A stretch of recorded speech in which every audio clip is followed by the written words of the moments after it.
We moved into the cabin in early November, just as the leaves were turning golden and crimson. My parents had been looking for a fresh start, somewhere far from the city and its constant noise. They wanted a place where we could be a family again, where I could leave the bullies and the failed friendships behind. The cabin was old, its wood weathered to a soft gray. It sat at the edge of the woods, surrounded by towering trees that creaked and groaned in the wind. The forest was beautiful, but there was something unsettling about it. A stillness, an unblinking watchfulness. At first, it was small things. Doors creaking open by themselves, the sound of footsteps crunching through the underbrush at night. I told myself it was just animals, but deep down I knew better. There was a presence in the woods, something ancient and malevolent. I started seeing things then. A shadowy figure darting between the trees, a ghostly face peering out from behind a trunk. I tried to ignore it, to tell myself it was just my imagination. But the presence grew stronger, its power pulsing through the forest like a dark heartbeat. I was afraid, but I was also curious. I started venturing deeper into the woods, feeling the presence wrap itself around me like a shroud. I could sense its hunger, its desire to consume me. It fed on fear, and I was giving it a feast. One night I went further than I ever had before. The trees seemed to close in around me, their branches tangling overhead to block out the moonlight. I could feel the presence all around me, its power crackling through the air like electricity. Suddenly I was flooded with visions.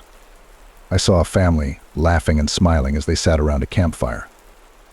I saw a little girl, her eyes wide with terror, as something dragged her deeper into the woods. I saw a man, his face twisted with despair as he realized he was lost, that he would never find his way out. The visions faded, leaving me gasping for breath. I knew then that the presence was not just a mindless spirit. It was a predator, a monster that preyed on the fears and insecurities of those who entered its domain. I stumbled back to the cabin, my heart pounding in my chest. I knew I had to tell my parents, to make them understand the danger we were in. But as I approached the cabin, I saw that the windows were dark. My parents were gone, and I was alone. I called out for them, but there was no answer.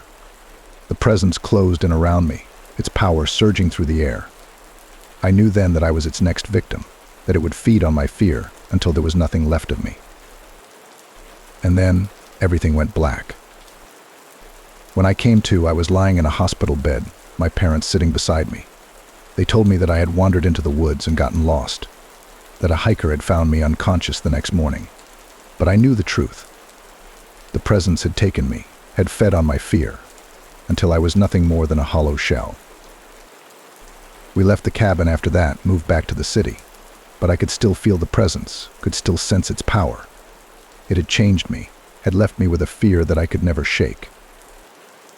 I'm still afraid of the woods, still afraid of the presence that lurks within them. I know that it's waiting for me, that it will take me again if I ever venture too far in. And so I stay away, stay safe in my room with the lights on. But sometimes, in the dead of night, I can still hear the trees creaking and groaning.